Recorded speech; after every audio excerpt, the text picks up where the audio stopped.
Salut les copains, j'espère que vous allez bien. Allez, on se retrouve aujourd'hui pour une petite vidéo sur la réduction de mue d'un husky. Alors ouais, c'est pas banal en décembre, mais bon, c'est comme ça. Allez, on va commencer par un soin profond. Je vais mettre bien évidemment de l'ADN, fourrure complexe et Miraculix pour aider la mue à pouvoir se retirer. On mélange tout ça, on mixe et on applique directement à la peau. Le but du jeu, c'est que ce soit à la peau. C'est pour ça que j'utilise ce que l'on appelle chez nous un petit biberon pour pouvoir vraiment appliquer le soin à la peau et pas sur la fourrure. Plus on applique à la peau, plus la peau va absorber, on va pouvoir laisser poser le soin et permettre justement au produit de pouvoir agir, nourrir la peau et permettre à la peau de pouvoir expulser tout son poil mort. Alors je vous avoue que c'est un petit peu galère parce que notre petite Jenna du jour, elle adore s'asseoir, mais bon, c'est pas grave, moi ça me dérange pas. Allez, on continue à appliquer le soin. Il y en a pour un petit moment, vu le gabarit de la petite louloute et vu la densité de son poil. Je ne sais pas si vous arrivez à voir, mais en tout cas, c'est impressionnant. Du coup, vu la quantité de fourrure, je recommence un soin. Donc je fais des doses au fur et à mesure pour éviter d'en faire trop. Et voilà, donc je mixe. Il faut que ça ressemble à un petit yaourt brassé. Donc effectivement, je remets dans mon biberon et là j'applique et il faut qu'il y en ait partout. On a la tête dans le soin, ça fait du bien, c'est pas grave, c'est du produit naturel. On aime ça, il n'y a pas d'odeur, ça perturbe pas les chiens et effectivement, c'est super efficace. Ensuite, je vais passer au pulseur, c'est-à-dire qu'une fois que mon soin a posé pendant 30 minutes, je pulse pour décoller. Et ensuite, je passe à mon shampoing. Donc là, c'est pareil, hein, ça shampooine vivement. Heureusement qu'on a les petits canards mousseurs, parce que honnêtement, ça nous fait de la mousse et on peut en mettre vraiment partout. Donc ça mousse, ça mousse, ça mousse, on met du shampoing partout, on va bien laver notre chien pour retirer l'excédent d'impureté et de saleté. Encore une fois, ça aussi c'est un shampoing naturel, je vous mettrai le lien du site directement avec tous les produits qu'on a utilisés. Donc là c'était un shampoing Basics que j'ai enrichi en huilix régénérant. Parce que oui, j'adore le régénérant pour l'hiver. Et effectivement, ça permet à la fourrure de pouvoir régénérer, la peau se régénérer aussi, parce que non, c'est pas normal d'avoir des mues en plein mois de décembre. Mais bon, le temps est détraqué et les fourrures ne savent plus quoi faire et ne savent plus où donner de la tête, donc on fait des mues. Donc du coup, mon shampoing basique s'enrichit en régénérant, comme d'habitude 5 ml pour 250 ml d'eau et une goutte, d'huilix. Et je refais, vu le gabarit de ma petite louloute, je vais en refaire plusieurs comme vous pouvez le constater. Allez, une fois qu'on a fini de shampouiner tout ça, eh bien, on va passer au moment du rinçage. Donc on rince bien. Ouais, désolé, j'ai gardé mon casque parce que je ne l'ai pas enlevé vu qu'on avait pulsé avant. Ça, c'est l'habitude. Donc effectivement, on reste bien partout. L'important, c'est de retirer tout l'excédent effectivement de shampoing. Même si c'est du produit qui est naturel, effectivement, il faut bien rincer, on n'en laisse pas. Donc une fois qu'on a fait notre petit rinçage, merci Jenna, on a pris la douche au passage. Ça, c'est déjà de notre métier. On va passer à l'essorage, effectivement, pour pouvoir faire le soin après shampoing. On essore d'abord et ensuite on fait le soin après shampoing. Là, ce que j'ai fait en soin après shampoing, j'ai mélangé Miraculix, soin après shampoing Miraculix et le soin après shampoing Longix. Le Longix va me permettre de pouvoir recoller toutes les cuticules de mon poil. Du coup, je vais gagner du temps au moment du séchage. Et le Miraculix va me permettre justement de pouvoir continuer à retirer la mue.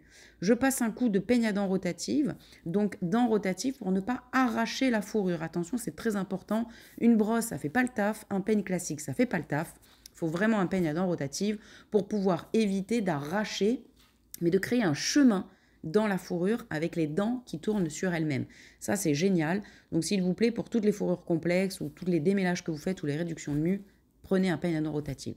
Le petit snoot pour protéger les oreilles du bruit, pour éviter qu'elle ait la tête comme une bassine. Et là, on va pulser. Et ça va durer un moment. Parce que oui, il va falloir retirer tout le poil mort et bien sécher en cœur. Comme vous pouvez le constater, elle a une fourrure très très dense. Et c'est important de pouvoir bien sécher à cœur. Et là, on va commencer à avoir l'eau qui s'évacue, c'est le but du pulseur, et aussi les poils qui vont se décoller. Il commence à neiger. Non, il neige pas des flocons, mais il neige du poil. Bon, vous avez noté aussi la petite technique pour évacuer le poil dans la figure, un petit coup de pulseur et ça fonctionne. Donc du coup, le but de bien sécher en racine, c'est pour éviter que derrière, on ait une prolifération de bactéries. Je mets les lunettes parce que là, je vous avoue que là, il faut la panoplie complète parce que sinon, je vais avoir plein de poils dans les yeux et c'est affreux après parce qu'on n'y voit plus rien.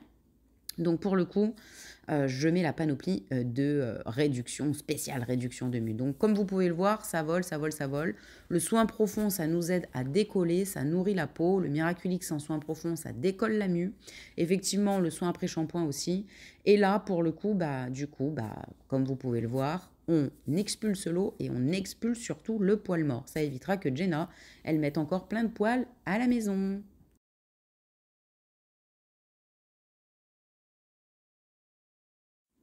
Allez, comme vous pouvez le voir, on a du poil qui a bien volé partout. En racine, j'ouvre bien ma fourrure et je pulse dans le sens du poil, c'est important et pas à contresens, pour pouvoir permettre au poil d'être expulsé de son follicule pileux. Allez, vous avez vu le carnage? Allez hop, on a du poil partout, il a neigé, c'est le mois de décembre. On va chanter Jingle Bells, là on va chanter poil qui tombe pour le coup. Voilà, donc ça c'est une réduction de mue efficace. On fait juste les dessous de pattes, on enlève le poil qui déborde pour éviter à Jenna de glisser à la maison sur le carrelage. Bien évidemment, je ne vais pas tondre entre mes coussinets. Bien évidemment, je ne vais pas creuser dessous, je passe simplement les ciseaux et juste ce qui déborde pour que ce soit plus confortable pour la chienne et qu'elle ait une meilleure accroche au sol avec ses petits coussinets. On se fait un petit tour du propriétaire. On va se faire les pattes avant, bien évidemment. Vous avez vu les pattes arrière. On se fait les pattes avant. Et on va après vérifier que la fourrure soit nickel partout, qu'on n'ait plus surtout pas de point d'humidité. Donc là, j'ai allumé le séchoir. Effectivement, mon séchoir va venir finir de sécher l'intégralité de la fourrure, mais en aucun cas, je vais éliminer l'excédent d'eau. Toute l'eau que j'ai éliminée, je l'ai éliminée avant avec le pulseur. Le séchoir, ça finit juste de finir de sécher. Et avec mon peigne, je vais venir vérifier mon travail, vérifier qu'effectivement, toute ma mue est partie et décollée, que mon peigne glisse correctement. Petit bisou, ça c'est toujours agréable, ça fait partie des côtés sympas de notre métier, quand on a droit à des petits bisous. Donc voilà, donc là je vais passer mon peigne partout pour vérifier que toute la mue est bien partie. Donc on utilise la brosse pour retirer sa mue au départ et le peigne à la fin. Et là pour vérifier, j'écarte bien ma fourrure pour voir que toute ma peau est bien sèche, que toute ma fourrure est bien sèche et qu'effectivement tout mon poil mort est bien retiré. Le séchoir, encore une fois, c'est pour terminer et vérifier que toute la fourrure est bien sèche. Et voilà, taf terminé, je suis satisfaite. En tout cas, j'espère que cette vidéo vous a plu, vous avez mieux compris comment prendre soin des fourrures de husky. Je vous remercie encore d'avoir suivi cette vidéo, je vous dis à bientôt, salut!